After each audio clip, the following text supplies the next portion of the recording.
This is the Celtic Exchange Weekly. This is Tino, and tonight I'm joined by Paddy, Asim and Mif as we once again cover all things Celtic. Mif, Celtic are flying just now on the park, and we've got a massive week off it. How are you feeling about everything at the minute?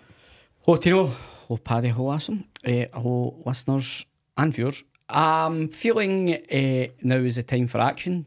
The kind of talk is over, the whys and why nots are all gone, because it's now time for the board and whatever the scouting / transfer department is or are at Celtic to kick into action. So I think you can see the frustration of the manager. He's upholding his end of the bargain, producing a very slick team on the pitch that's getting results. Very defensively sound. I think that's something we tend not to concentrate on, but we've played against some tricky teams so far that historically have made life difficult for us with their physicality. We've overcame that. And also that some of the attacking football and the passing's really slick, and I think you could see just with the movement of the midfield in the St Mirren game that, you know, Paulo Bernardo's obviously been earmarked to someone that was a long-term replacement for O'Reilly in the way that he kind of seamlessly fitted in. That's where the kind of loan to buy market's so good. You've got somebody that's been in the building and knows the way the manager wants to play. So all those things are great. But as we sit here, the very things that we spoke about towards the end of last season are still very glaringly, obviously needing fixed, and I think that's the most frustrating thing. We may very well fix them before the end of the transfer window, but for me, we shouldn't be leaving it last minute. The manager should have already had these players in, been working with them, and they should have been up to speed by now. Yeah, in terms of the statement, we shouldn't be leaving it that late. It's almost word for word what Brendan Rodgers himself said post-match, and we'll play that clip just shortly. Asim, welcome back to the show. Been a few weeks since you're on. What's your own take on the opening few weeks of the season in terms of on the park stuff and how things are also going away from the pitch? Yeah, just to follow on from what Mif says there, on the pitch it's been a delight to watch. You'd argue we've just carried on where we finished last season. Brilliant football, starting with real intensity, tempo, scoring early goals, which I think makes such a difference to this Celtic team, and finishing games off essentially in the first half. So as far as things are going on the pitch, there's no complaints at all. You know, I think we're all enjoying the style of football. Obviously results-wise, flawless, keeping clean sheets domestically as well. So it's a lot to be encouraged about, and it just makes you think you add a bit more quality to that squad, which Rodgers has got playing so well. This could be a really kind of momentous season for us because you've got the foundations now. You bring in a few more quality players that the manager's been screaming for, you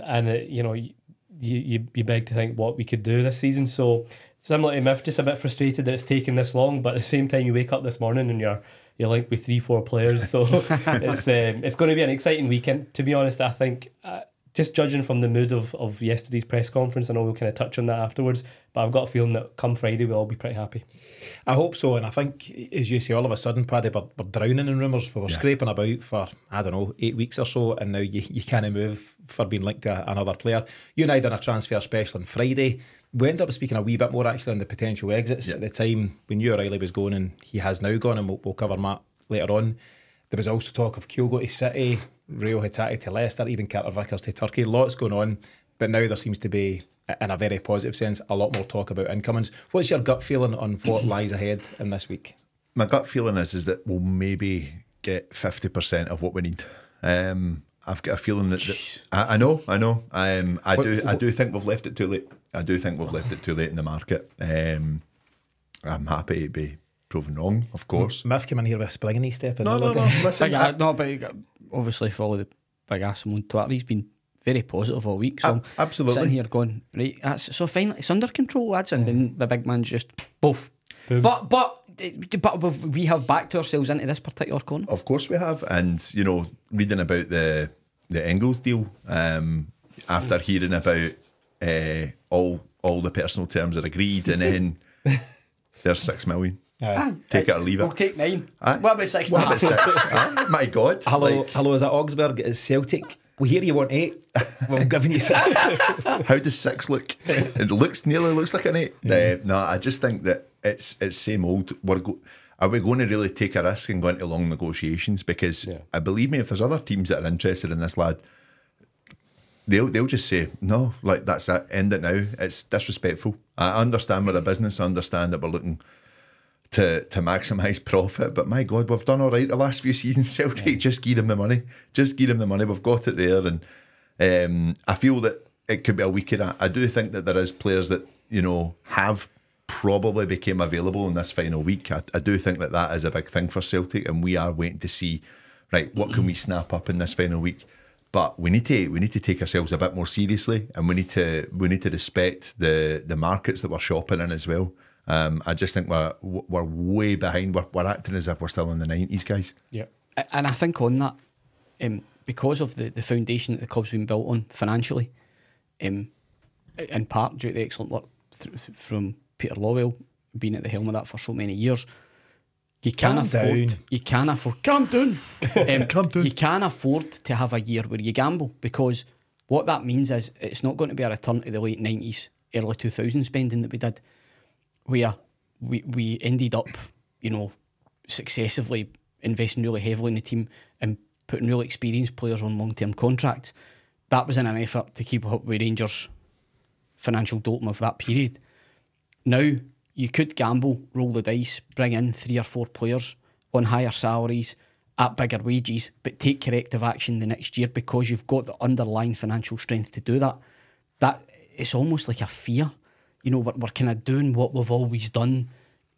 What is probably most happening is we're being linked to players, and you know, the fact we've spent the money on Adam Ida and potentially got to go out and spend £8-9 million on a player. It's taking us away from that 2.5, 3.5, you know, kind of punt that we were always taking.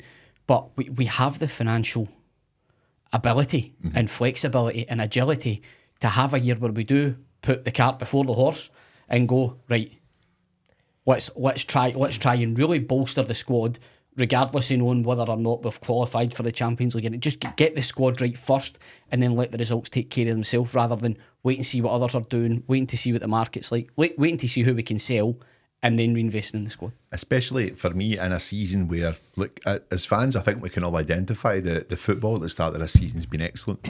We're really, really getting out the traps fast, and as you said, Asim, we're getting the job done ultimately in the first half. I think that we all know as fans, yeah, we could be 2 or 3 players away to create that depth of quality, and I think our manager sees that as well. So, like you say, it is risk free. We're going into a tournament where if we get a Champions League win as well, it's worth best part of £3-4 million as well. Just go for it. Take the foot off the gas. I take the foot off the brake even, and just go for it. Put the foot on the gas. Aye, put the foot on the gas and go. If you used a term there, which you want to pick up on, you said, you know, you've got to continue to do what you've always done, and if you do what you've always done, you'll get what you've always got, which generally speaking is, at least in Europe, a serious lack of success. In fact, some embarrassments in Europe. And now is the time, and we need to stop, we've had this chat before, but stop benchmarking against teams around us in Scotland. You need to look so much higher than that, and various folks have covered it in different articles, but you know, it's the likes of Porto's, Benfica's, Ajax's, PSV's, teams around that kind of level, and that's a separate side of things altogether.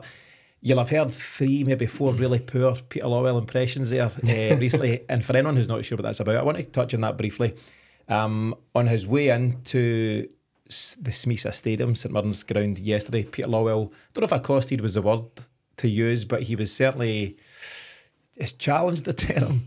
He was approached, or he ended up in a fraught conversation. In a conflab with a group of Celtic fans, which is fine. There's a lot of frustration doing the rounds at the moment. It got quite heated. Peter Lawwell said to the fellas to calm down, and then there was a bit of abuse come in as he was walking away, which I thought was pretty poor. I can understand the anger, there's a lot of anger, but I think there's ways to deliver those things, and there's been mixed responses online to that particular incident. It wasn't particularly unsavoury, but it wasn't a great look all round either. Asim, what's your general take on it? I've been quite conflicted on it. I can see both sides of the argument. I think, you know, we sit and do podcasts weekly, and we're sitting criticising Peter Lawwell most of the time, to be honest, and have done for years, and rightfully so. I think, you know, there's been times where the criticism's warranted fully. So I get the fans' frustration. I can get why that when you've got that opportunity, you want to let out your frustrations. But like you, I think there's a way to go about it. I think the chance and the opportunity to engage is so rare that when that opportunity does, and I don't know the ins and outs of how it first started, but obviously if Peter Lawwell's there and he's kind of having a chat with you, I think that's an opportunity to make your points, make your critiques, but do it in a kind of reasonable manner where you can actually have a bit of dialogue. I think kind of calling him, what was he shouted? This is a non-swearing show, okay. Asim, but the, you know, the obscenities, you know, I don't think that's Pulled that back well, The I think, man. debauchery. I don't think that's going to do it. Like it's not a good look, as you say. I thought it looked like Peter Lawwell was willing to engage and have Exactly. an adult conversation about it, and I don't think that was the way it played out. So, I mean, what's your take, Miff? You're always good for this kind of chat. Well, I think the frustration's very understandable, but I think if those guys had their time again, they would have probably went about it differently. I think you need to remember that regardless of your opinion, you don't want to be abusive to anyone. And again, it was kind of done as Lawwell was walking away. You know, it just didn't look great, and I don't think it looks great on us as a fan base engaging with, you know, our board members or chairman in that manner. The point still stands, though, that this is a problem of our own making, and Lawwell, regardless of whether or not you believe it, because there was a lot of debate on the comments section of the YouTube a couple of weeks ago when I was asked that question directly, do I think that he's still involved? And I said yes. Others said no, it's maybe a legacy thing. Regardless, it's close to being the same thing. You know, Lawwell's shadow or workings loom large over the club and the way that the club still works to this day. So he is the figurehead of that. And so you can imagine these guys are seeing him and thinking, right, I've got my chance here. And they've maybe just went about it in the wrong way and maybe let that frustration, because we all care very deeply. These guys that all are talking to, this is away fans who no doubt that won't just be their only away game that they're going to, because once you get the away tickets, if you're getting an allocation for St Mirren, you're probably getting an allocation for most other places. They'll be travelling to see Celtic every week all around the country, and probably beyond in Europe. So their opinions deserve to be heard, but Asim's absolutely spot on. There's a way to go about that. I think so. What we'll do, we usually spend a bit of time at this early stage of the weekly show covering maybe the highlights of the weekend's game, but there's a lot to get through, so we're going to skip that just now. But myself and Joe done the Final Whistle show yesterday at the Final Whistle, and that's available right now wherever you get your podcasts. As always, all links at the CelticExchange.com. Yes, I listen to it. Normally I'm not interested in when you're not on it. If Miff's not on, he doesn't care. So what we'll crack on with the Brendan Rodgers stuff. There's a lot to get through. I'm sure you guys picked up some, if not all, of the post-match comments they made after the game against St Mirren. He was pretty frank. He was quite entertaining at times. I thought it was quite a good listen. What we'll do, we'll listen to the first clip and we'll see the reaction to that. You know, as a football club, we want to develop, we want to improve. We can't be happy just to make our monies and build our pot, because the bottom line is on the pitch. That's the bottom line. The supporters, they pay the money. You know, we have the duty to put the best team on the pitch. And that's what we'll do and look to do. And it's taken a bit longer than I would have liked.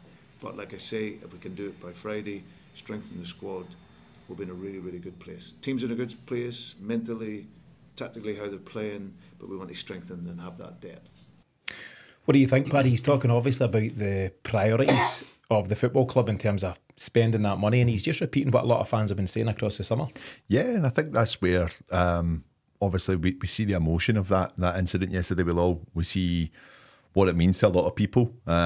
We see our manager, I think, was very, very clever on his words, as he always is. Yeah. He was very clever in basically saying we really need to up our game in this final week of the transfer window. It's not been good enough. It's not been a strong summer whatsoever. We're going back to finishing the season and looking at what we needed to do, all very much resigned to losing Matt really at that point as well. And I do think that, yes, the squad was bloated. We needed to get players out to try and bring that wage bill down a little bit. But you have those transfers ready. You have the operation ready. And I just feel that the frustration, the emotion, the lack of communication from our board, and the opportunities like yesterday to actually have that conversation with someone like Peter Lawwell. You're on the spot. You've got, probably 30 seconds to try and make your point against it. I think our manager is almost in the side, well, he is in the side of the support. Yeah. I think he is also part of calling out this board at this moment in time. So yeah, the pressure's on, but guys, I've said this before, we pay our season tickets every season. James has decided not to do it this year, and with good reason. When you look at everything that we're getting back, we've lost value in not receiving pre-season friendlies, cup games, and we used to get our European qualifiers. We're in a position where we're earning the most money we've ever earned as a club, and the value of the season ticket has actually came down, but the prices went up. And our own manager touched on it yesterday as well. We sold out Celtic Park in a COVID season where none of us were allowed to attend. So of course there's a lot of frustration, and it's great to see that a manager is now being able to say, hang on a minute, this is for our supporters, this is why we're a football club and not just a business. And he's right, Mif. Brendan Rodgers gets that opportunity pre and post actually for every game, and he's right to use it, you know, where he feels required. Well, now, you know, obviously this was on Sunday, he made those comments, but he was doing it as we approach one of the most important weeks of the season, and he's right, first of all, to protect himself, to say that he's doing his bit, but he's also right to, and he wasn't all guns blazing throwing Michael Nicholson under the bus, but he was right to make his points heard. And we've repeated the statement that Celtic, generally speaking at this moment in time, seem to be a very well run business but not a very well run football club. And that's kind of the sentiment he was getting to. Don't forget, you're Celtic, you're a football club, and that's where your priorities should lie. Absolutely. I think firstly it is a protection thing, because he's making sure that the message is out there that he's not complicit in this, and that if he did walk away, then he was well entitled to do so, given his history of walking away. So for me, I think it comes from both that, but also if you look at the long game in this, Lawwell, whilst he's still there and still has an influence over things, you would expect that won't last forever, and it's probably more than likely in the short to medium term that Rodgers is going to be the man that wins from that going forward and gets his way of the club being structured in a way that he sees fit, which I think, regardless of how long Rodgers stays, is the best thing for us as a football club going forward, because we will then avoid instances like this where we have a requirement in the squad and it won't be dealt with regardless of the manager's future or certain players' future. It'll be a case of the squad needs this, let's go and get it, rather than wait till Matarillo is getting sold to Brighton for a record fee, then we'll scramble around the last week and see what we can get. It's no way for a modern club to run. And he goes into that, so we've got a second clip coming up, and I'll ask you your comments first, Asim, but he's quite pointed. Basically, the clip I've just played was at the earlier part. It was a 15-minute press conference, but he was pushed on some of his comments later on in the piece, and I think you'll find this particularly interesting.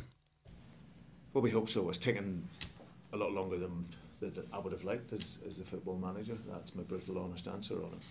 Yeah, there's a number of things I won't go into here, but it's definitely something that we, haven't come back in and gone through 3 windows now. It's definitely something we have to put right as a football club. We should be getting into this last week in the position we're in. That's the reality. However, that's something for us for after this window. And as I said, we'll get the players in that we want. We don't need to manufacture our own stress when there's no need. We don't need to do that. So there's a few really telling quotes there, and they're not great. I'm just going to repeat a few of them. So first one, it's taken a lot longer than I would have liked. Yeah. It's definitely something we have to put right as a football club. We shouldn't be getting into this last week in the position we're in, and that one's probably the most telling. And the last one that you've heard just there, we don't need to manufacture our own stress. Yeah, that's exactly what we've done this window. And have you noticed a change in tone and tact? Because he's not been saying that kind of stuff all summer. He's always been very relaxed and not making excuses, but giving reasons as to why it's taken longer, almost like try to appease the fans that don't worry. But then yesterday he took the opportunity to say he's not happy with how long it's taken. And it kind of coincides with what Mif's saying. I wonder if it's just to back himself in the sense that, yep, I'm not complicit in this, I'm with yous. Because if you remember last summer, he almost put a rod in his own back when he said, he came in straight away and said how good the recruitment is, how he's noticed a big change since he was last here. And then right up until the end of the window, how he's the one that's kind of in charge of who's coming in and out. And then it was only as the season went on that he then started saying, they've not got the quality here and stuff like that. So I think this time he's making it known now, so that if we don't get the quality in this next week, he can say, look, I've done what I can do. That's one way to look at it. Or the other is, like I said, that's one of the clips, but in other clips, he did seem quite relaxed and jovial, almost in a confident mood that he knows he's going to get what he wants now. And that's where I've kind of got my confidence from, because I don't think he would have came out with that kind of jovial nature if he was still quite stressed. Yeah, I think so. I think that comment just before the final one there of the players that we want will be in by Friday is a massive thing of, this has ran on. It's not been good enough. It's not been good enough, but I'm going to get what I want. And I don't know if that's listen, we're maybe still waiting on players coming in, but I'm telling you, that's him laying the gauntlet down for the board, as in the players I want will be in here on Friday. Otherwise, I don't know what that is. I think there's a threat there. Yeah, do you know, there's various things that he said that we've not played just there, but you know, one of them was basically, now's not the time for us. You know, we'll get to that at a later date, and you better believe that once this window shuts and we get into this international break after the Rangers game on Sunday, that's when he'll be sitting down with Michael Nicholson's and various others and saying this has to change. You know, obviously this time last year, Mark Lawwell was still in place, I believe, and obviously that's changed. It's still radio silence on any sort of head of recruitment. Are Celtic actively trying to replace that role? Are they changing the structure? Who knows? But what we do know, and Brendan Rodgers has now given, is that, you know, there's a lot of guesswork until you hear these words from him. But he's now told Asim Mif that things are broken at the moment and they need fixed quickly. Yeah, but that's not news. We've known that for quite some time. Well, we've guessed that though, haven't we? We've not heard it for the horse's mouth. Again, you can tell by the way we act. You know, it's the actions of the club tell you that. The January window was a very telling window for a couple of reasons. One being that we were all absolutely losing the plot for signings, and we only did a couple, one at the very start, one at the very end. The belief in that is that Rodgers is enforcing quality control on the recruitment rather than appeasement in numbers, which would probably keep the fans happy. But as all that's been played out very publicly, as it still is, what still remains is a squad weaker than what finished last season, and still with the most glaring aspects of it needing fixed. With the goalkeeping element aside, I think that deserves to be mentioned. We acted very decisively on that, but again, as we've covered in previous podcasts, that seems to be as a result of a text post Euro 24, which again I think only goes to highlight even further the points that Rodgers is making. But that what Rodgers is saying isn't news. You know, if you go back over a few of the more recent podcasts that we've done, it's the stuff that we've been saying. It's the reason why James has given up his season ticket. So there's a deep frustration, and there's also that outsider's view of us as extremely entitled. You know, why you're not happy? You should be happy you've just won a treble, and with a good chance of winning at least a couple more trophies next season. Can you just be happy with that? But ultimately, every time we fail in Europe, it's something that's used to whack us. It's another stick to beat us with, to say, oh, there he's go again. He's happy just being the kind of flat track bullies at home. You don't want to go out and actually achieve or do anything in Europe. So it can't go both ways. We can't be entitled if what we want is the team to get better and better and better on a bigger stage. Yeah. That's not entitled. That's being ambitious. Yeah. That's wanting more return for your money and your investment that you put in the club, both financially and emotionally. So it's now over the board and Rodgers to provide that. I've said this, whether it's from a Celtic point of view or any club at any level of world football, it's okay as a fan to want your club to be the best it can be within the parameters and within the finances available. I think that's fine, whether it's Celtic, Ayr United, Ross County, whoever. You know, was a Ross County mention? It shouldn't really matter. A Ross County mention? It does. I don't know if Ron McGregor's tapped him up. Roy McGregor. Is it Roy? Aye. We'll move on. See? So really was a deliberate mistake, Paddy. It was a trap. Really interesting comments for Brendan Rodgers. You can catch the full press conference online, and it's probably worth listening to. I'd suggest if people haven't heard it, it's about 15 minutes worth. As Asim leaned towards, you get the full repertoire. He's serious, he's jovial, he's poignant about Matt O'Reilly, and we'll catch some of that later on. It's just the full Brendan for 15 minutes, so it's a very interesting listen. Did you enjoy it, Tino? I loved it. I thought it was good. You enjoyed it as well. Don't kid yourself. I've not listened. We'll move on. The last piece of news which kind of broke last night, and this is interesting for me, Paddy, because Brendan Rodgers is sitting in that press conference kind of knowing that this lad's lined up, and the lad I'm talking about is the left back from Barcelona. It's a 20-year-old. His name is Alex Baye with full Spanish pronunciation. So Alex Baye, 20-year-old left back from Barca. He's not played for the first team, certainly not competitively. He did feature in their pre-season games against Real Madrid, amongst others. He spent last season on loan at Levante in the second division, made 29 appearances. The suggestion is it's going to be a loan move to Celtic with no option to buy. And Barca have extended his contract to 2026, which seems to be a smart move just to protect the asset, so that if he does move on after Celtic, to us or otherwise, they get a fee for him. Asim, your thoughts on that move? It caused a bit of a stushy last night. A lot of people are instantly, another loan, what's that all about, blah, blah, blah. if he's a guy, for me, if he's a guy that comes in and improves us and makes us competitive in the Champions League, and there's a possibility of getting him at the end of it, I don't see too much of a problem with it. I think on first glance when I seen it there's no option to buy. Yeah. So that was my first take on it. I'm like, we're just kicking the can down the line. It's a problem area that we've known about for a couple of years and we've not addressed it. But then the more you read up on him, the more you kind of watch his clips, and there's been quite a few threads online about how highly rated this guy is. He played obviously in pre-season. He was in the squad as well there for the game against Bilbao at the weekend. Mm-hmm. He's not coming here to be an understudy. I don't think, we're not paying the fee that we're paying, and I think the wages that he's reportedly going to be on. And Barcelona really rate him highly. So I don't think they're going to send him just to be a backup. I think he's here to try and really, really compete for that first team spot. And I think just by what I've read about him and the kind of profile that he's got, I think he'll be... Sorry, you're going to... You've got a cynic next to you. What are you shaking your head at? It's not happening. He's not going to put Greg out of the team. Well, look, if it means Greg Taylor raises his game again, because Greg's done that, he's fought off competition. competition. He's hair and everything. You can't chuck him out of the team now. The guy comes with a really kind of good reputation, part of the La Masia academy, a Barcelona kind of highly rated prospect. He's going to be good on the ball. He's going to be technically gifted. We know that. The kind of thing that we've always argued for is a bit of athleticism and a bit of strength and physicality in that area.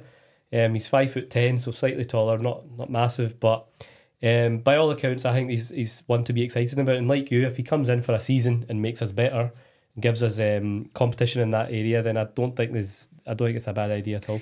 Yeah, I think so. And as you say, the more you read and the more you hear, I don't think Barca will have put him out without certain assurances as to game time. They can't come out and say he must start every game as such. But apparently Brendan Rodgers was important to the deal. I don't know if you've seen the tweet last night. Is that because he speaks Spanish? So he played a pivotal role. There's a really was it at the Villa? I was going to say he was at the Villa having a chat. Asim, I noticed you tweeted this fella or quote tweeted him. I'm going to read out a quote from an account called Football Ferreira. I thought he was quite funny, this guy, actually. So he was asked, he covers Barca, Spanish football in general. He was asked for some comment on him. Big man, you need to keep an eye on him. He says, all round, he's a great talent. His technique is insane. Going forward, he's brilliant. His defence game is strong. You guys will be in love with his crosses, his pace and his movement. Honestly, he'll suit Scottish football, no doubt. What I really liked was when someone then replied to him and said, he's good, but he's not that good. Football Ferrara then replied, you're not that good. Go to sleep, little bro, and never talk football again. Which I thought was just an interesting reply. But I thought he himself had a bit about him, Asim, but he seems to rate him seriously highly. And there's a lot of buzz around this guy, Mif, when you start to dig into it.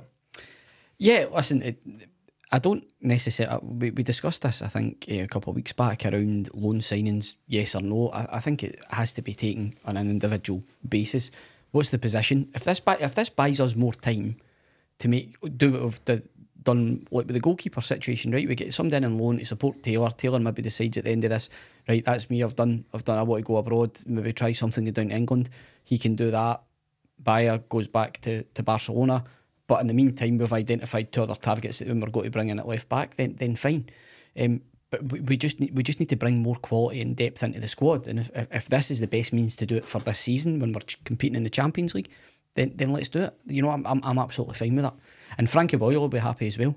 Why? 30 million in and a loan signing activated. That's what he said. He said should do that. They should have a Peter Lawwell rule and champ manager. That is his suggestion. Paddy, just final bit before we wrap up for the break. There are various rumours continuing to do the rounds that Baye or otherwise is just coming to hold the fort until KT arrives back at Celtic Park. What do you think? I don't think it'll happen. I think that's just, obviously there's been a flurry of activity this week about this morning about players coming in, but I think we've got a few people that are in the know with KT, and it's not been too positive in that one. Mif's our North Motherwell correspondent. He's usually get some inside chat there. Nothing recently. Nothing recently, no. I think there's probably 110,000 reasons a week why KT might not be coming anytime soon, though. So there's a lot to be said there. There's various rumours that continue to do the rounds. I think, Paddy, you mentioned Arne Engels at Augsburg, Matthias Bogus, who played last night in a 3-1 defeat in the League Cup final in the MLS. And what we'll do is we're going to bring you a definitive roundup of all Celtic's transfer activity in and out at the end of this week. So that'll likely be out late on Friday night, if not Saturday morning. But what we'll do for now, we'll take a short break, and when we come back, we'll get straight into this week's listeners' questions. Welcome back, folks. As part of the new season, we've been encouraging you to send us your questions for us to then discuss, and I'll tell you how you can do so at the end of this section of the show. But in the meantime, let's kick off this week with a question about squad management at Celtic, and the question comes from Stephen Daly. Panel, my question goes beyond this season. Is about succession planning at Celtic, because in my view we're awful at it. With O'Reilly all but gone as I speak, it's clear we can't lose more than one of our key players in this window. There comes a point where guys like Carter Vickers, Hatate, Kyogo and Maeda have all been here 3 or 4 years and they've done it all, and it gets a bit repetitive. Do the panel think we do enough to keep the squad fresh every year? Because it seems to me we stumble into a rebuild every 3 or 4 years. So Asim, do we do enough to keep things fresh each year?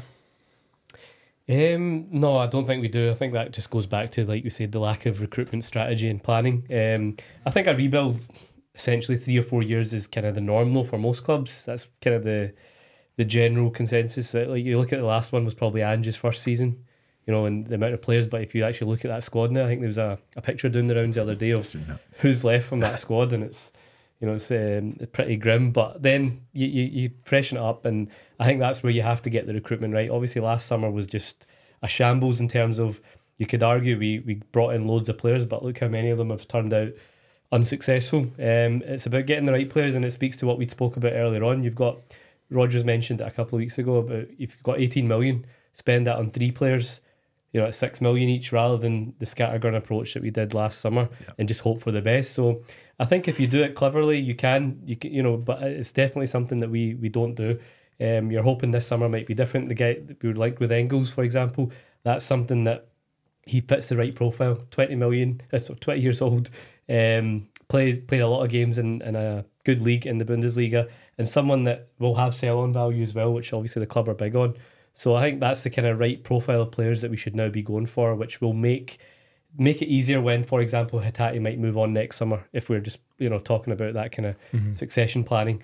So no, I don't think it's something we've done very well up until now. We get lucky every now and again with likes of Matt O'Reilly, but I don't think it's a proper plan in place.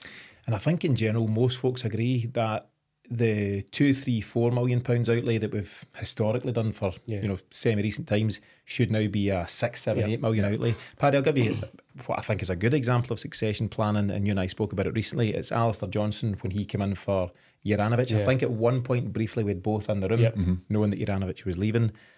But I'm struggling to find any good recent examples, and let's look at the Matt O'Reilly situation. We've just lost our star midfielder, and I don't believe the replacement for him is in the building at this moment in time.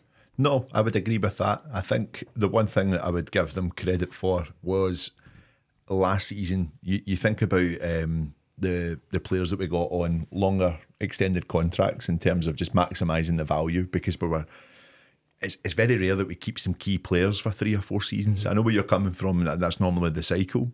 But, you know, we've kept McGregor happy, Kyogo on a new deal, and obviously we've kept Rio Hatate in the building as well. I think big players, Cameron and Carter Vickers signing a new contract last season too.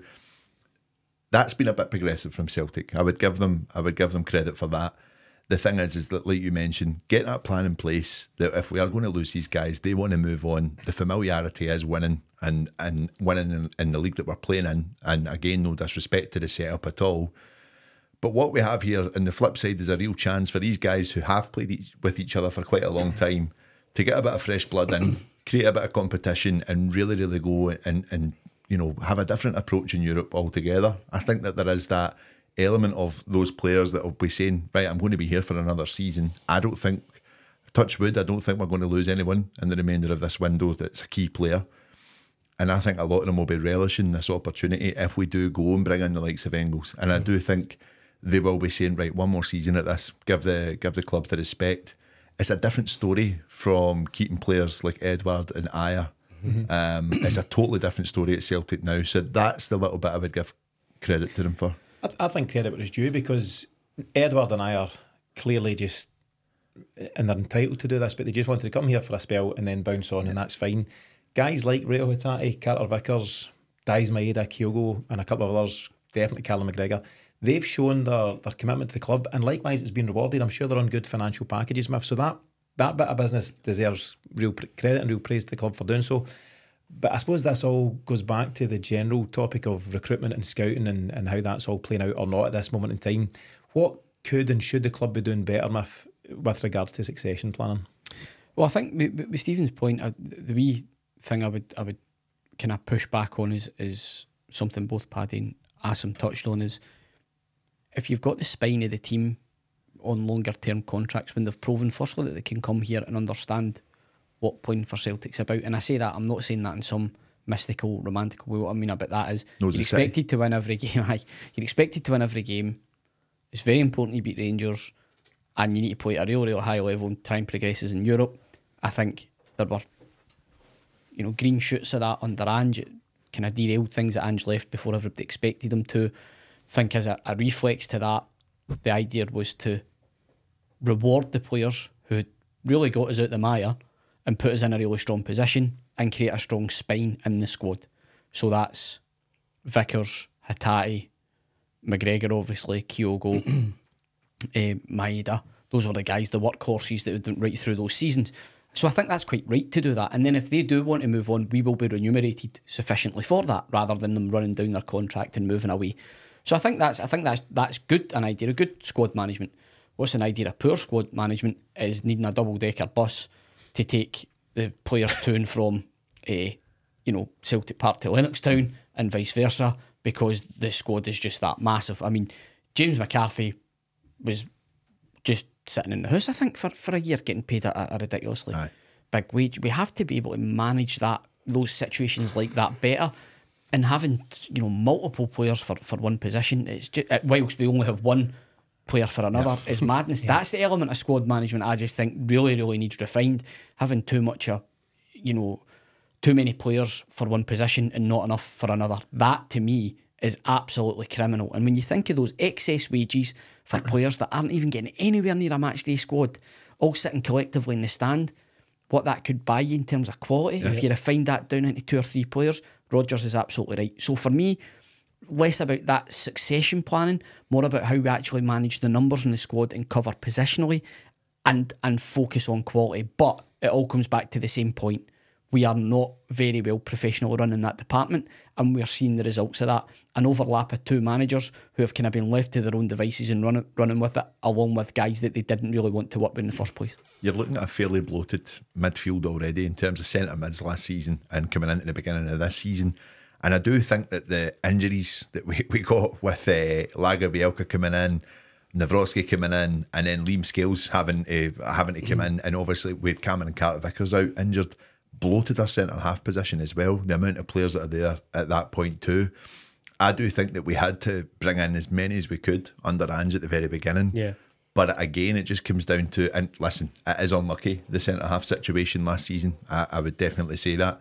But on the other side, we've seen that Rodgers has just not seen anything in the 2 boys we brought in last year. I think he's making them play blindfolded. But even like the likes of Kobayashi still floating about, and I know he's left now for a full season. Yeah. It is disastrous in that sense that there's no forward thinking of how do we keep the squad neat. Rodgers has said from his first spell at Celtic, I need a trim squad, but I need a quality squad, and he's walked into this. We had that. I think we were a bit bloated before last summer's window, and then we added 8 permanent players, 9. and you'd Nat Phillips and Bernardo on loan at the time. Nat Phillips. Take away those 2 as loan players though, of the 8-ish, whatever it was, that came in permanently. Palmer's on the front. Palmer's Instagramming again, isn't he? He's gone all doing Todd Cantwell. Yeah, so he's what was his redemption? I can't remember what he's gone. He's went the Haxers route, which means he'll be in Stokes. Yep. He's gone deep. So Palmer's on the fringes, Young's on the fringes, Odin Holmes on the fringes, and that's about it. You know, all the other guys that came in during that window, Nawrocki and Lagerbielke particularly. Just on that point, I think there's a player in home. I do, but I just don't think it's going to be at Celtic. I think there's a player in there. Last point on this question, and that's a good question from Stephen. Asim, just to put it to you, we talk about recruitment at Celtic, and when we think recruitment, we just think who we're getting in. But as Mif leaned towards, it's also very important as to who moves on and how you trim your squad and how you do that effectively. And there's still work to be done in that department. Yeah, I think Rodgers has always said he likes a trim squad, and I think we've actually done not too bad this summer. If you look at who we've shipped out now, and there's chat of Lagerbielke will be off on loan soon. Mikey Johnson, it looks like he'll be away soon. GBNF. So suddenly Bolsonaro's away, Daniel Kelly's away. So it looks like we have now got a smaller squad to work with, which is good. And then if we supplement that with the few quality guys that we've spoke about, hopefully this week, it just looks a lot better. The thing as well, Iwata has been nowhere to be seen. Yeah. So I wonder if he's not really in Rodgers' plans now, because he was usually the go-to guy to come on. I think that taps into what Paddy was saying about the midfield being bloated. Very interesting again that Holmes getting minutes before him, when normally they're Iwata's minutes that he's taking effectively. But Bernardo for me was always seen as the type of replacement for O'Reilly, maybe not direct, but I don't know. It just if we're going to get guys like that out, I think that's a good. I like Iwata. He's a decent squad player, but I don't know if he's good enough for me. Is he going to start? No. I think very, very telling that Rodgers said that with the chat even about Hatate and O'Reilly leaving, he said, wanted two, I needed two midfielders. I think that's game over for him. I think so.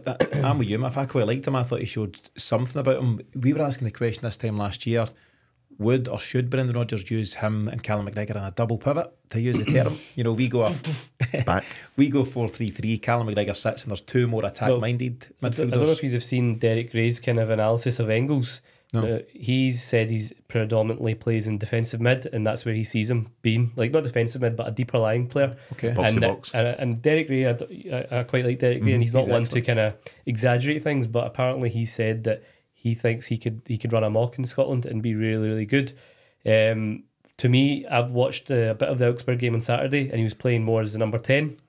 So I think he's got that versatility where he can play all across the midfield, which again could work. So if you're in Europe, for example, you could have him alongside McGregor, because he's got that engine. He's quite athletic. He's good on the ball, and then domestic you could play him further forward. So that to me is why I'm quite excited about the likes of Engels. I think that could be really interesting and exciting, because we can't go with the same. It's not quite a gung-ho approach domestically, but you can't be quite as adventurous in Europe. You would get picked off and then some, and I think we need to be a wee bit more structured and a wee bit more protective of what we've got. And if it's Callum McGregor sitting with someone supporting him with the third midfielder more advanced, then that could be interesting. So let's see how that plays out. But it's a good question from Stephen, lots of different aspects to it, and hopefully we've gone some way to answering that one. Let's go to the second question this week. That comes from Ian O'Sullivan. Ian is from the Court Number 1 CSC and good friend of the show. He's asked a very direct question regarding this season's Champions League. Serious question for you lads. If Celtic were to lose Matt O'Reilly and Kyogo in this transfer window, regardless of who comes in, if any, will you still be paying for the Champions League packages? I'll just do the rounds. So if it was just me, no. But because I've got the boys, it's a very emotional one. What I will probably do is buy them, take them to a game each, and then sell the rest or give the rest away. But I'm very conflicted on it. James will take one of them off. But I'm very conflicted on it, because it's yet again another. If that to happen, I mean, that's a doomsday scenario. If we lose the two of them and if we lose the two, then they don't get replaced, or they do get replaced, and it's Kyogo goes out and Shankland comes in. I mean, it's still quite. It's an extreme. I know, I'm just saying, but it's quite hypothetical at this moment in time, because there's. Don't say that. Paddy's there's a few days to go. A lot could change, but you just if we play the hypothetical, Asim, that so we know Matt O'Reilly's gone. You might have seen the pictures tonight. Doesn't suit blue and white, does he? No, it does not. But He's not look happy. But he's gone, and the rumours were doing the rounds about Kyogo this time last week. But I don't know if anything will come to fruition. I think what Ian's leaning towards though is that if we lose a couple of key players and don't bring in quality, that would leave serious frustration. I think there's a mild confidence in the room, though. Confidence in the room that we're going to do business. But let's say we don't. How would you feel about the Champions League? Well, you know, I love a tweet. So he's an aggressive tweeter. Yes. Big man last week, I put it out there that if we are failed again, at that point, I think it was when Matt O'Reilly was about to go and there was Kyogo chat. There's not much we can do as fans, and a lot of the responses were, "Well, don't buy the Champions League package. Vote with your feet." But if I don't buy it, if we don't buy it, someone else will buy it. So that's not really going to hurt the club. Like they'll sell out regardless. And I'm as much as I can sit and say I'm frustrated with all this, I'm a sucker for it. I'll be there. Yeah, I wouldn't give it up. Paddy, the question is, well, a couple of things. The suggestion is that the package might be anywhere between 150 and 200 quid for the 4 games, so no longer 3 games, 4 games. You mentioned earlier on though, and I know Hamish done something on Asim, you might have seen it at the time. He covered the fact that you no longer get a pre-season friendly. I think you used to get 2 maybe friendlies, but you no longer get any friendlies or any qualifiers. Obviously, we're not in qualifiers this time around. Do you think the club might play ball, given that we're absolutely minted? We're going to have something towards 100 million. Do you think they might say... Where you go? You're not going to ask it, are you? We'll find out soon. Do you think they might be decent in terms of their pricing? Is that the right word? No, I don't. I don't think they will be. In the words of Mr. P. Orwell, come down. I think. Listen, I think that they're loving the success of being in the Champions League every season. They're making the money off it, and it's a new shiny format as well. Mind we were in the Europa week, it would be, this is a Champions League quality group. So 80 quid, please. God, I miss Europa League. I think for me, it's they're going to maximise as much as they can. The reason for that, we're now about to move back to having to play qualifiers. Yeah, so there's every possibility that we don't have the Champions League money next year because they're too scared to properly invest in the team, which happened in the last decade. So yeah, I don't see them bringing the price down. Just for fun, we'll revisit this. Okay. What price do you think the 4-match package will be? 140. For 4 matches? What does that break down at? 35 quid a ticket? That'll be decent. It'll be. Do you think it'll be as kind as that, Asim? No, I think it'll be 200 for non-season ticket holders, and then let's go for season ticket holders. Let's see if they play ball. I'd say about 180. 45 each a ticket, Paddy? 200. 200, right? Yeah. So 140, 180 and 200. What can you get for a kidney online? I can hear Stevie Keenan like, no. What was it last season? Do you remember? It was 3 games. It was 40 quid each or something. Have a look. But just be interesting to see. I think there's an opportunity there. I am talking mints. I understand Celtic's a business. We know that there's commercialities and all that stuff. But I think there's an opportunity to be decent to season ticket holders. See when Brendan Rodgers made his comment there after the game about the fact that supporters bought season tickets for a stadium you couldn't get to. You kind of forgot that because it was 3-4 years ago. It's madness. And all of us here in this room, I think, shelled out for something you never seen, and you get, what was it? Paradise? The pass to Paradise stuff. Jeez, to watch Celtic getting but there was our huge show of commitment during uncertain times. Now times are far more certain. The bank balance is flowing.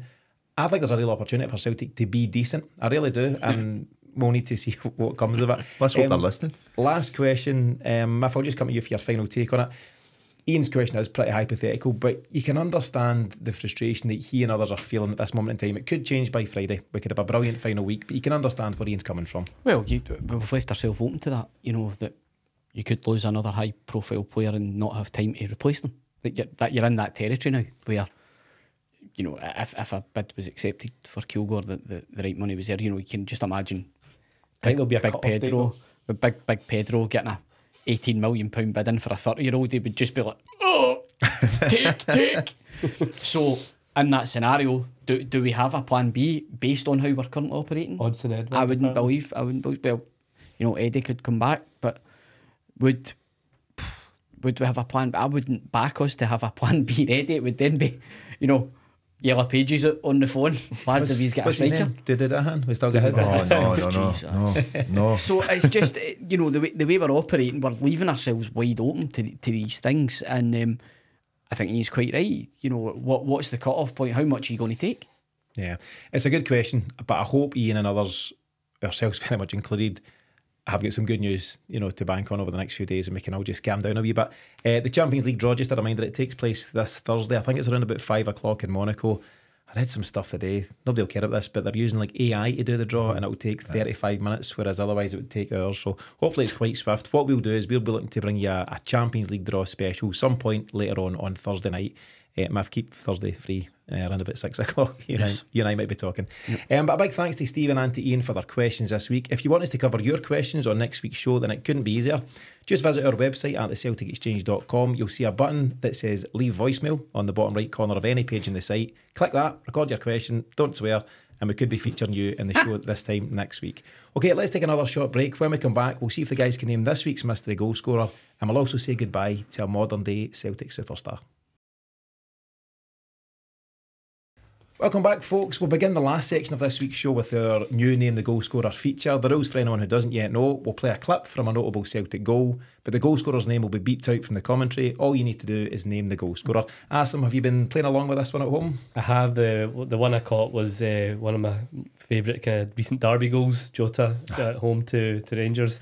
Matt O'Reilly with a sublime pass. So yeah, I managed to get that one pretty straight on, but a couple of other ones I didn't get. So I've got a real feeling you're going to get this week's. I've got a real feeling everyone's going to get this week's, but we'll get to it just shortly. Before we kick on, let's reveal the answer by playing the clip from last week without the beep.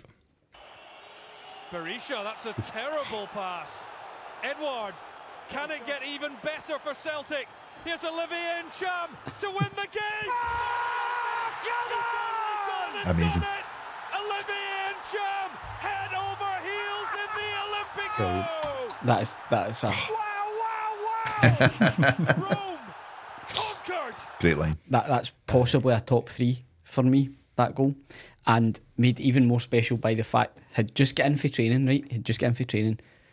It was one each, and they had fairly safe possession. See that horrible pass that Rory Hamilton, Rory Hamilton mentions there on them having that possession. It was quite a cold, wet night that night. We'd been at training, and I ran up the stairs to run the boys a bath as they had the ball because it was like the last minute of time. And the two boys were in the living room themselves when Ncham scored that goal. And the noise that they made will live with me for the rest of my life. They would just come running out to the stairs like da da da da. I ran round bathroom. I think Bath might have come over the top of the bath by the time bathwater might have come over the top of the bath by the time we'd finished celebrating. Because I ran down the stairs and 3 of us were jumping all in the living room. Oh, it was just honestly absolutely fun. Just that way I wasn't expecting last minute a European away tie. You're taking the point. You're happy. Everybody's happy. And then bang. And you know, Lennon said some abuse over the years from us, myself included. But you sometimes do need to stop and remember the nights that he did give us. Aye. What a buzz, great story. Paddy, you've got your own fond memories of that one. You were even closer. Aye, but what a night, what a trip. Just delirium. I think the minute that, like you say, that pass, and if you're viewing it, I grabbed Tino's shirt during it because all 4 of the boys, 4 of us were standing together. We all just held on to each other in suspense, just waiting to see what was happening. The advertising board was up quite high as well, so you couldn't get a real clear view what the next step in Ncham's play was going to be. Watching it back, he takes a bad touch, but it just opens it up for that delicious dink. And what a goal! A goal! And my favourite moment was obviously we're kept behind. Fair play to the stadium. I wouldn't say Lazio. Fair play to the stadium. They put on the highlights of the European Cup win after, just to keep us happy for half an hour. But then Neil Lennon came out and blessed everyone. Blessed everyone. Standing at basically just behind the goals and just on the sign and across. And madness. I played the clip last week knowing that you'd been at that game, Paddy, and in the moment I pressed the button to play it, I just looked up and Paddy was going, just a nod, as in, I know this one well. Asim, your own memories of that, and I'll also, while we're at it, ask your thoughts on Olivier Ncham. Big goal on the night, didn't quite work out over the piece, but he was a talented player as well. Yeah, similar to Paddy, I was there that night, and you said top 3 for me. It's probably up there with that and the Barcelona 2-1 game is my favourite games ever. It was just limbs, as the youngsters like to call it. It was just surreal. Actually, me and my friend, we met Neil Lennon earlier at the Coliseum. As you do, and got a wee picture with Lennon earlier in the day, and it was a magical night. It was Papa Francesco ringing out at the end, and we were in there for quite a bit at the end, wasn't it? We were just obviously some unsavoury stuff afterwards. I don't know if you heard about that, but just the night, and then going back, watching the commentary, listening to that commentary is again one of the top ones. It's up there. My last away trip, actually, it was. Have I done one since? Copenhagen. Did Copenhagen in the same Europa League run, but. A night that'll live with us forever. And Ncham had moments like that, didn't he? He didn't do it consistently enough. Had all the kind of talent everyone thought, but just maybe not the application at times. But a talented player, and what a goal. Yeah, he's found himself at Samsunspor out in Turkey just now, and I don't know, there'll have been great hopes for a guy like him. He's such a talented player, but it didn't quite have the attitude to go with it. Did you see the picture of him? He was part of the team sheet. Somebody put it up on Get Twitter. a side shed like Greg Taylor. A wee part shed. Yes. Trendy man. But great commentary. You know, obviously a big goal for different reasons for all of us, but you'll be hard pushed to hear more excitable commentary. Sutton plays a brilliant part there, so it's great to hear. I almost want to play it again. However, we've got a new one to go for this week. There's not a lot to go on. It's quite a short clip, so you do need to listen very carefully, but I'm pretty sure you'll recognise it.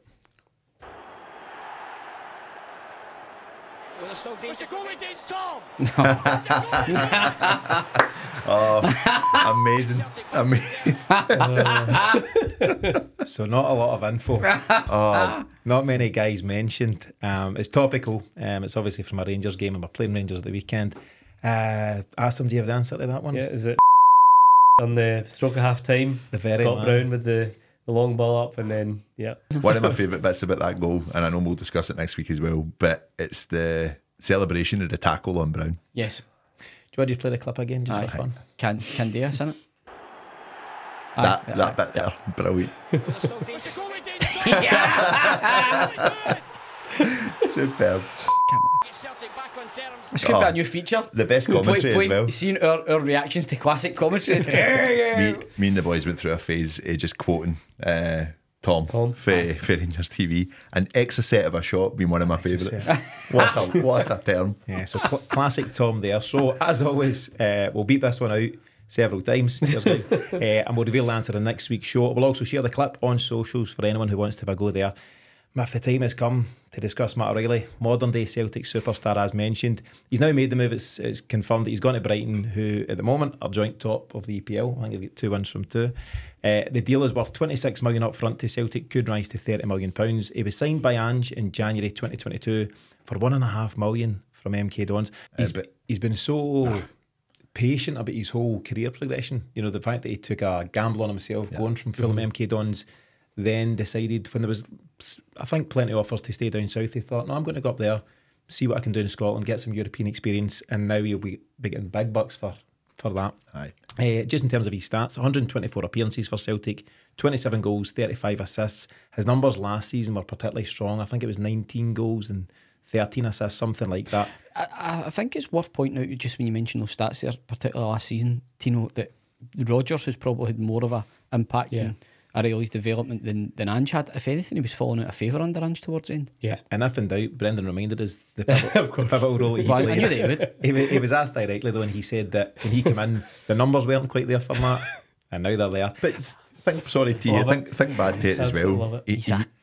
Listen, he's the manager. The thing for me with O'Reilly, he almost covered McGregor for a good part of about 4 or 5 months when he was injured too. That's another thing. He's got that in his locker too. He was very comfortable in that position. I think back to some of the closer games against them, and he was dragging us through it at points. Great player. Yeah. Paddy, let's play the clip. We'll hear what Brendan Rodgers thinks about Matt O'Reilly. It's been a real pleasure to work with him, I have to say. As a coach who's coached many players, he did everything he can to be the best player that he can be. And his behaviour, his decency, all the way through pre-season was absolutely a joy to see. He never lost his focus for Celtic, and even right up to the very last day. You know, we finished, we had a lighter session on his last day, but he stayed out to do that extra little bit with the coaches, and just an absolute joy to work with. Brilliant servant for Celtic, and he leaves here now a winner, a better footballer, and ready to play for any team in the world. Asim, that's a guy who spent 12 months in close quarters with Matt O'Reilly, and he couldn't speak highly enough of him there. Really nice words. It's the first I've heard that full clip actually, and he's nailed it. Just he talks about his character as a person as well, and I think we've all seen that and how he comes across. Just a right good professional right to the very end. A guy who's, I think he could go on to an even bigger level. I think he's that good. I don't think he needed that kind of... Look, to be honest, I think Brighton's a good club in terms of how they play and their model and stuff like that. So I don't think it's like a bad move. But when he was being linked with Inter Milan, Atletico Madrid, I think he could genuinely have gone and played at that level as well. And I don't think it'll be too long before he stands out in England and his next move. But you know, he's been absolutely tremendous. 2.5 years, so many good memories. As Rodgers says, he'll leave a serial winner.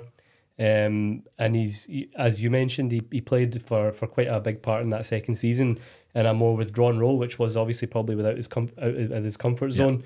But from the start of last season, right from the very first game, just really upped it and got those numbers that Rodgers mentioned. And he leaves with everyone's best wishes.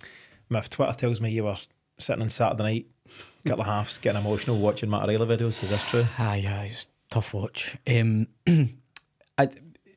Sometimes players come along that just seem to get it, that seem to just be such a positive influence in the dressing room, but also make an effort to connect with the fans rather than just pick up the wages, score the goals, give the fans a wave and go up the road. You could see that he felt he was privileged to be in the position that he was in, probably by the fact of the journey that he took to get to Celtic, the way that he went, rather than just coming straight out of academy and coming here. He went to the lower leagues. He would have been playing in front of 800 people. MK Dons are not a very well supported club. To then move for that to 60,000 and being a team that was transforming themselves, regenerating themselves, going again, winning their place back at the top of the Scottish game. If you think about that from his point of view, from where he's coming out of Fulham, taking a step in for his career that may have been regarded as unusual, to then have that justified, starting to win trophies, learn more about what it takes to have that pressure to win every week, and then be rewarded by going to a club which is synonymous with buying players that they feel they can actually get a return on and develop again. It further bolsters the Matt O'Reilly path that he's taken to go to the top, and I think he will go to the top. Don't get me wrong, I've thought that about other players that have left and they haven't quite kicked on, but I think part of that is almost the come down from leaving Celtic. I think it's a very hard thing psychologically for players to deal with. They go from that 60,000 adulation into teams with different mindsets whose priorities aren't necessarily winning trophies. So therefore, it's a complete change of mindset when you leave Celtic. Yeah. Not everyone's going into a team that's going to challenge for trophies. Edward was one we were talking about earlier off air, goes to Crystal Palace. Expectations are to come mid-table and everybody's happy with it. I think with Matt O'Reilly, I think he sees this as just yet another stepping stone on where he ultimately wants to be. And do you know what? It genuinely has been a privilege to watch him, because he has contributed massively in loads of different ways. I think on the pitch, yes, but also off the pitch to the squad as a whole. I think the Matt O'Reilly era at Celtic has been a massive win-win for everybody. Yeah. Apart from what he's, 2.5 years of brilliant service, great performances, huge goals, completely bought into everything. I'd say the Celtic Moz as well. Conducted himself perfectly, really decent guy. I read something, or I seen a tweet recently, I think it's from the Celtic First account, who was saying that after a recent game at Celtic Park, maybe it was the opening day of the season, various players came out, signed a few autographs, got some pictures, went. Matt O'Reilly stayed and went round every single kid there. And that just seems the kind of guy he is. Sometimes you kind of hear suggestions you're not sure how true. I think he's just that guy. So he's been a brilliant guy, in terms of that and how he conducts himself. But you hear Brendan Rodgers saying there as well, Paddy, right up to the last day, he stayed out and done extra training. Who does that? Most guys are thinking they've got a foot down south and they go, right, I'm off skate. He is different from most modern footballers. Yep. I think he's quite a unique example. I tell you what we'll do to close out in this section before you get too choked up, Mif. I'm going to just ask each of you for your favourite Matt O'Reilly moment. That can be a goal, an assist, or anything else at all. I'll come to you first, Paddy. I think for me, the game against Motherwell, last minute winner, just the importance of it. As I say, I think there was many games that he dragged us through. I was quite a critic of him to begin with. I think we could see there was a real talent there. I just didn't think that he was disciplined enough in himself. But it did really seem to change, and I do go back to that season where he was covering in that holding midfield role. Even the influence he was still having from that position was really, really strong for us. But he scored some massive goals for us and some incredible assists. I mean, that's really, really strong numbers last season. He is going to go at the next level. I think for me, the reason Inter Milan and Atletico Madrid are sniffing at you is because you've got something about you. The only issue for Celtic in that is that they don't respect the league, so therefore the bids were probably a lot lower. Brighton are clever. Brighton have come in and said we respect that. Yeah. We know we're going to make more money on top of that. So it's win-win for Celtic there. A great servant right up to the very last, and I wish him all the best too.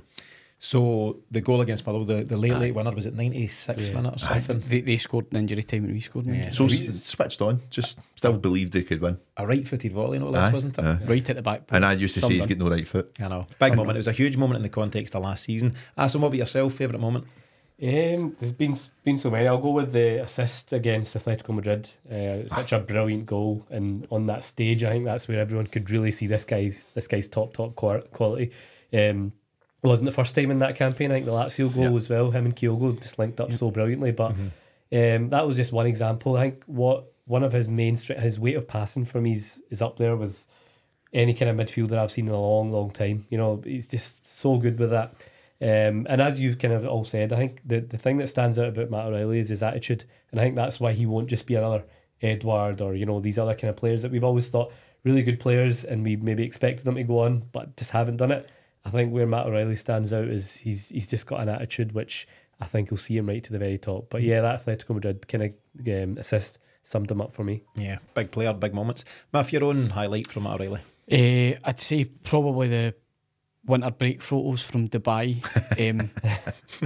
That winter there, the one the paddleboard specifically, outstanding. Panenka at the Copeland. Doesn't get any better. Does not get any better. I mean, that's the one thing we all dream about doing as boys, is doing that to them in their own midden. So absolutely, absolutely for me, it'll never get any better than that. I think the character to go and do that. He has literally lived the dream of all of us by being able to do that. Brilliant stuff. My own highlight, you mentioned it earlier on, Asim, it's the assist for Jota. You talked about his rate of pass. I watched that goal again today. Busy Monday. And it's just exceptional. The pass goes by 4 or 5, maybe even 6 Rangers players to get it. It's an incredible pass and an incredible finish by Jota. He needs to put the weight on it so that it bypasses their defence. And that, you've got quality up ahead of you though, because it's a great touch for Jota. Yeah, incredible player for Celtic, and best wishes to Matt O'Reilly wherever his career takes him.